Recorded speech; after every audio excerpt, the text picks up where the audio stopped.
Now, what a day in politics, because Reform MP for Runcorn, Sarah Pochin, drew gasps of astonishment at PMQs today when she implored Keir Starmer to ban the burqa for public safety reasons. Take a listen.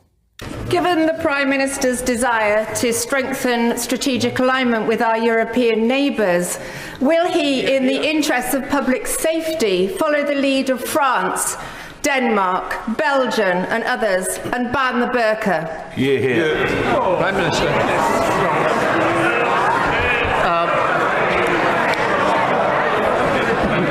Can I welcome her to her place?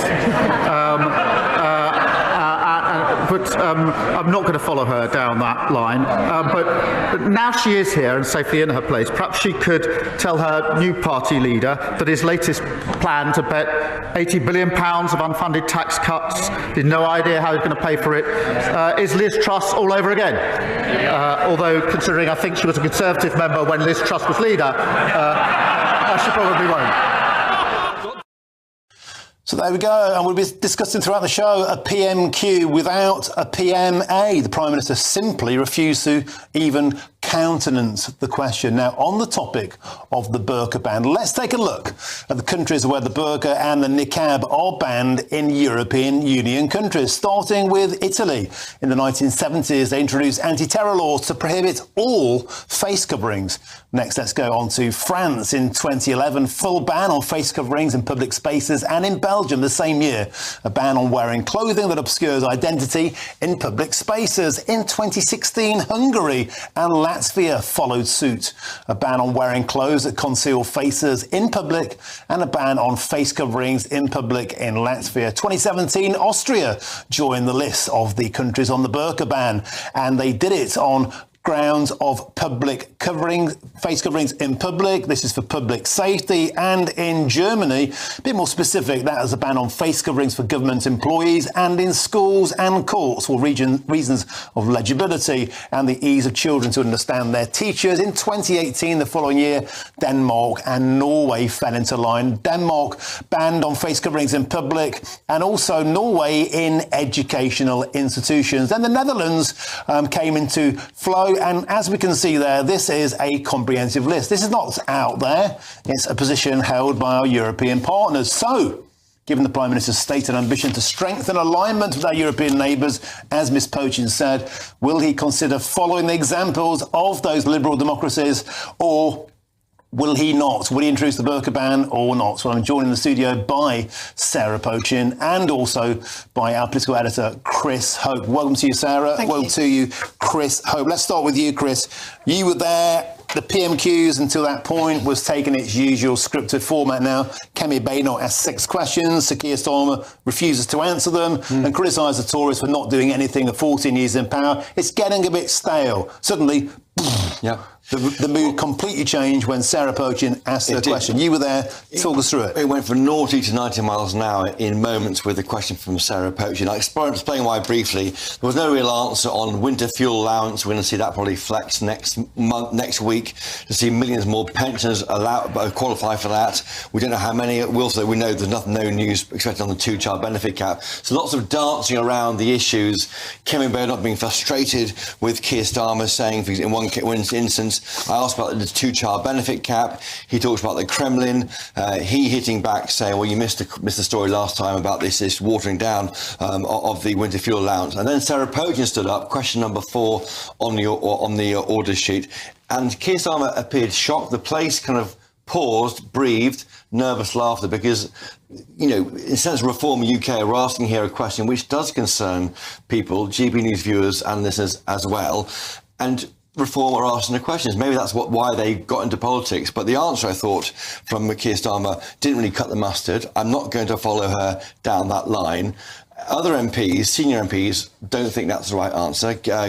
James Cleverly, the man who would be Prime Minister, would be a Tory leader, I should say, but for the behaviour of some MPs during the leadership election last summer, he said in terms that refusing to answer MPs' questions isn't an option as a government minister. Not saying he supports the ban, but have the debate. And that's what Sarah Pochin started. OK, Sarah Pochin, let's turn to you now. Certainly put the cat amongst the pigeons when you asked that question today. It was your maiden question as the most recently elected Member of Parliament for Reform UK. You could have asked any question on the planet. Why did you choose this one?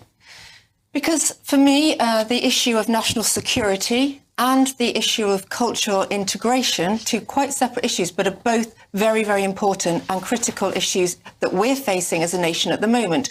Now, the Prime Minister very recently, within the last 2 weeks, talked about this country being an island of strangers. And here we are today. I gave him the opportunity to debate this in the House, which is exactly the right place, in my view, as politicians, elected officials, that we should be discussing these tricky issues. So he ignored the question, dodged the question completely. But the point is, he's saying on the one hand, this is an island of strangers, and yet on the other hand, one of the most obvious ways of starting to encourage integration of foreign people into our society is to get rid of these coverings, which are intimidating, which are a security risk for our police force. We don't know who's underneath those coverings. I mean, I was a magistrate for 20 years. If somebody had come into court wearing the full face coverings, I would have refused to continue proceedings until they took their face coverings off. You know, these are our values that are now being pushed to the limit by this sort of soft approach to cultural integration. Sarah Pochin, despite the fact we just reeled off a list of liberal democracies who took a responsible decision in their mind to protect public safety, to clamp down on secularism, to try and encourage the kind of integration you're talking about, which clearly barriers of religion and the physical barrier of the burqa has, despite all of that, invariably people will come for you and call you an Islamophobic, call you racist, call you divisive. So this is precisely the kind of dog whistle politics they expect from Reform UK. You must be ready for that. What would you respond to that? I'm absolutely ready for that, because I know that the views that I'm giving to you today, my reason for my question in Parliament, is I am reflecting the views of certainly my constituents. I campaigned hard in that by-election.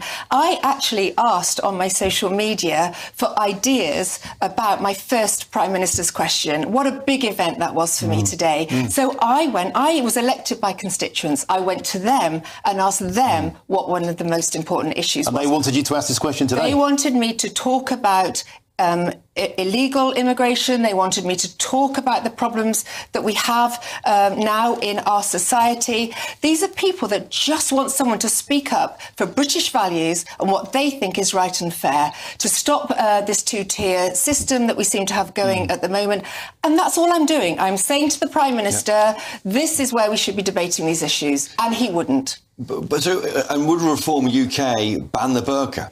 Look, it's not our party policy yet. We haven't come to that decision yet, if you like. What I was doing today was, look, I'm elected to represent my constituents. The House of Commons is the right place to pose such a question. So, you know, I was perfectly, I think it was perfectly reasonable to do so. What about women who want to wear the burqa because of their faith? Why can't they have that choice? I appreciate men forcing women to put the burqa on is something you may object to, but if a woman wants to wear a burqa, why can't they? If they want to wear the burqa in their own home or in a sort of closed setting, fine. But out on our streets, it is absolutely not fine. It is not fine for people to be wearing them in our schools if they're teachers, or even if young teenage girls are wearing them in schools. How intimidating for children, for English children, to be taught by, for example, a teacher. But they're English too, aren't they? They're English too. In a burqa. Those wearing burqas are English too, aren't they? Not necessarily. We don't know. And that is my point. The point is, this is our society. This is our culture. They have to fit in with us. Now, Sarah Pochin, the $64 billion question, of course, is Sir Keir Starmer battered it away today. To be fair, he battered every question away. It seems to be his style. Do the Labour Party even want to go there? Is the problem here? A lot of people talking. We're about to be joined by Mike Tapp, the Labour MP for Dover, so I'll be putting this question to him. Are the Labour Party, we hear often, so kind of in need of the Muslim vote base, they would never entertain such a conversation because it would cost them dearly at the ballot box. It will. And I believe that's why they wouldn't answer my question, because they do not want to go down this road, even though they know that this is what the British people want from their government.